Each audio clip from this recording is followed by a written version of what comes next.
From Hollywood, it's time now for Johnny Dollar. Rob Elliott here, Mr. Dollar. Century style? I know, Mr. Elliott. How are you today? Terrible, Mr. Dollar. I feel terrible. I'm calling from the district attorney's office. You there about Sheldon Forbes? Yes, I had no idea I'd have to act. They want me to sign a complaint. Well, that's pretty usual, Mr. Elliott. Forbes admitted taking the money from your firm. He's guilty as charged. You're the injured party. They want to get on with the prosecution. Oh, dear. So you do whatever they say, Mr. Elliott. Well, will it affect my payment at all? Payment of the claim? No, not a bit. Your check's on the way to you right now. Oh, that's a relief. Now, how about you? Are you going back to Hartford? Should I thank you now? You can thank me, but I'm not going back. What? My job's just beginning. I have to recover the money for the insurance company.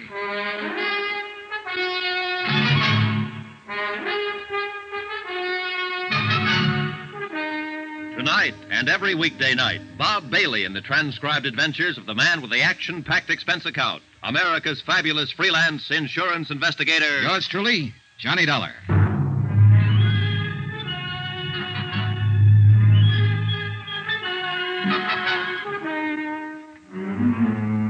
Expense account submitted by Special Investigator Johnny Dollar to the Continental Adjustment Bureau, 418 Elizabeth Avenue, Hartford, Connecticut. The following is an accounting of expenditures during my investigation of the Forbes matter theft of nearly $5,000. Expenses continued. Item 4, I think it is, $10, deposited on a rented car. First stop, Central Division Headquarters, where I was informed that Sheldon Thomas Forbes had been formally arraigned and was being held in the city jail. Second stop, an address on 56th Street. Second floor next to a dental laboratory. And on the door it said Edward Gumby, attorney at law. And below it said, walk in. So I did. Hello out there. Mr. Gumby? Yes, sir. Come on in. It's warmer in here.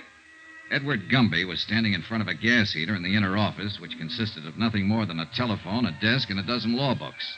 He was a medium-sized man, about 40 or so, a little tired, a little seedy, but he had a nice grin. Dollar? Yeah, that's right, Mr. Gumby. You don't know me. I'm with Continental Adjustment Bureau, representing Delaware Eastern Liability in this Forbes matter. Oh, yes, of course. Understand you're representing Sheldon Forbes, is that right? Well, I don't know whether it is or not, Mr. Dollar. I happened to be in magistrate's court this morning when Forbes was arraigned. I took him on because he didn't have counsel and the court appointed me. I don't know whether he took me on or not. Sit down. Oh, thanks. New York is the coldest city in the world. Absolutely the coldest when it's cold. Yeah, it sure is. Look, I don't want to take up a lot of your time, Mr. Gumby. Time? I've got time, boy. That's all I've got. What's on your mind? Your client, mostly. He's admitted guilt, but of course we're interested in recovering the money he stole. $4,285. Yeah. Well, I can't blame your company for that. Well, prosecution could probably be stopped if we made recovery. Sure. I thought I'd tell you this in case you had any influence on Forbes. Well, I appreciate that, Mr. Dollar. It's very understandable. But as I say, I was court appointed. I really haven't talked to him yet. So I'll have to confess I don't have any influence with him at all yet. Struck me as a nice sort of chap. Mm-hmm. Don't quite get it myself. Probably an explanation for it. Married once, I understand, and widowed right after the war. He worked for Century Styles about 5 years. Have you talked to the police yet? No. I understand they're going to work on it today. Maybe they'll have a little more information for you about the recovery. They'll probably find the money in an old sock or something like that. That's the way these things generally run, you know. I agreed with Mr. Gumby. That was truly the way these kind of cases usually ran. And I was a little surprised that afternoon when I spoke to the officers at the city jail. They reported that a complete search of Forbes' apartment and automobile unearthed nothing like the missing money. They further reported that they had found no reliable evidence of any material possessions that the money could have been spent for. My next stop, city jail.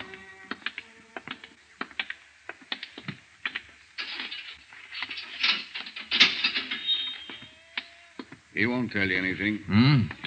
Kept his trap shut all the time he's been in here. As far as we've been able to find out, no previous record, no background. We're checking his prints with Washington. I don't know about this one. You know, he acts cop-wise. Know what I mean? Won't give a police officer the time of day. That means he could have been in before. On the other hand, it could mean he's just scared. That, too. Well,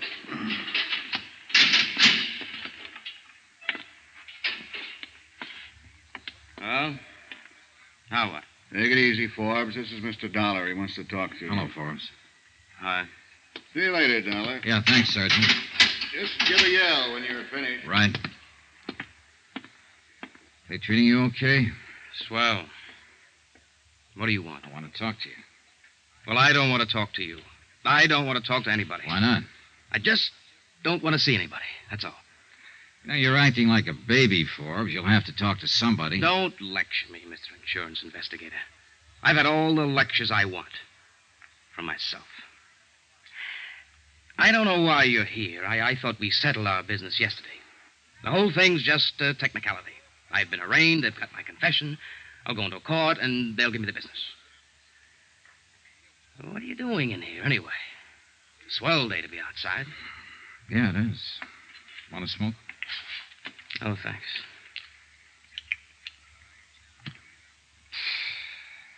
Well, why are you here? To help you out of this mess, if you'll let me. It's funny. Not a bit. Why should you want to help me? Well, it's not because I have any use for you, mister. You're nothing to me but a guy who stole a pile of money. My job is to get it back. $4,285. Oh, that. Yes, that. Now, how about it, Forbes? Isn't it enough that I'm in jail? That I'll go to prison? That's enough for the police, but not for my insurance company. Oh, it's too bad about your insurance company. No, it's too bad about you. You're being foolish. A whole or partial recovery can have a great deal to do with what happens to you from now on. 3 years is the minimum sentence, you know. 12 years maximum. Now, is it worth it? Sure. Sure, it's worth it. And I don't want to be foolish anymore. But I have been foolish. I took it and I spent it. Every dime of it. There's no way to pay it back. What did you spend it on? It doesn't make any difference. May make a lot of difference. You can redeem it, turn it back. No, I can't. Why did you take the money? All right, look, your salary's close to $100 a week. You're single. Wasn't that enough to live on? Why don't you get out of here? I don't have anything to tell you. Ever been in trouble before? Huh? Under another name in another state? No, They no. consider backgrounds like that when a man comes up to be sentenced. Forbes, this is your first offense. I know. Are you trying to shield someone? Why don't you go away? Have you been trying the market? Did you gamble? No. Just leave me alone. I won't tell you a thing. If you Dollar. bought something with it or gave it to someone, if it can be recovered in some part. No, I tell you. Just go away and leave me alone. I'd like to. Believe me, I would. You're a thief, Forbes, and you're going to get what's coming to you, but I can't leave you alone. Listen. No, you listen to me. If I don't get the information I want from you, I'll get it elsewhere. I'm going to be very honest with you.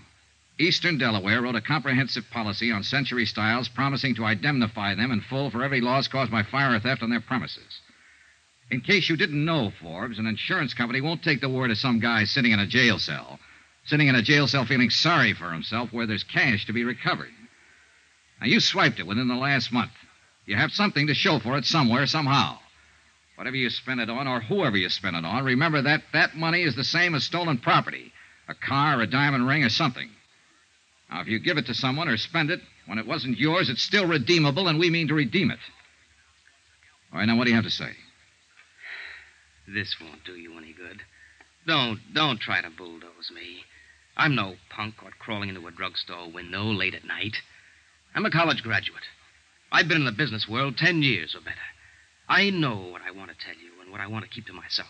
And I don't want to talk to you about this. You or anybody else. I can't make it any clearer than that. Do you understand?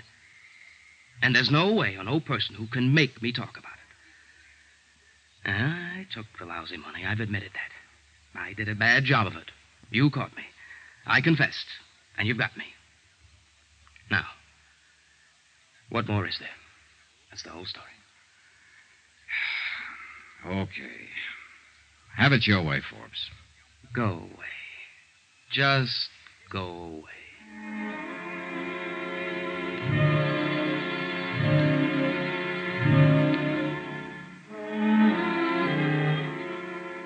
On my way out, I saw his attorney, Edward Gumby, on his way in to see Forbes.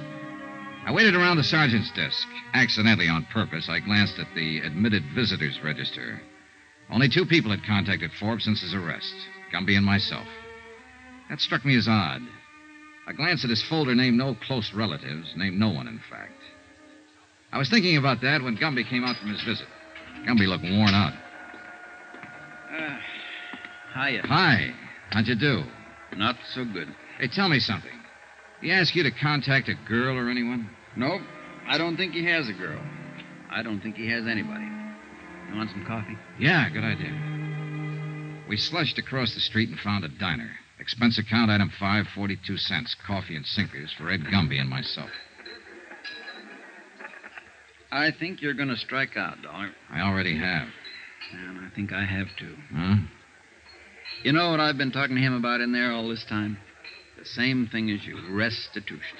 But he won't open his mouth about it. He did say one thing, though. He wants me to waive a jury trial and go up for sentencing. What? Yeah. Plead guilty and take it. He's sure to get at least 3 years.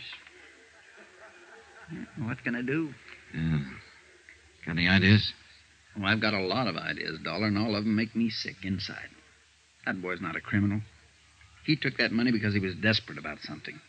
You know that from the awkward way he took it. He spent it on something, and he won't talk about it. But now he's about to ruin his whole life, in spite of what you or I or anybody else tries to do for him. All he has to do is give back the money or promise restitution or call up a friend and borrow it.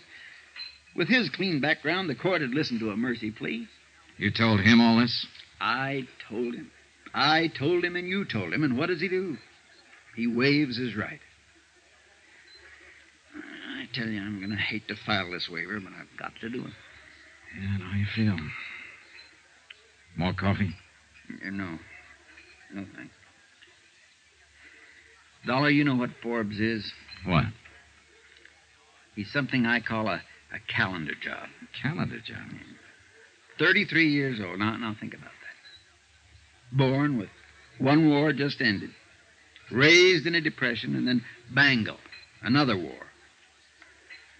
You might say the first 25 years of his life, nothing but war and depression, or the effects thereof. A calendar job. Apparently it's what he wants. But, Mr. Dollar, I'm going to hate to see him go to prison. You know something, Mr. Gumby? So am I.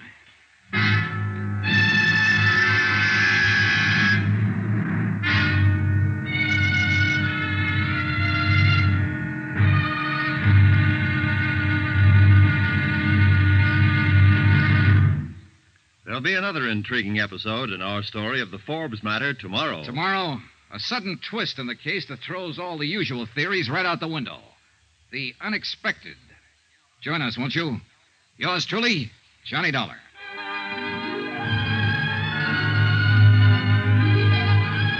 Yours truly, Johnny Dollar, starring Bob Bailey, is transcribed in Hollywood. Written by John Dawson, it is produced and directed by Jack Johnstone.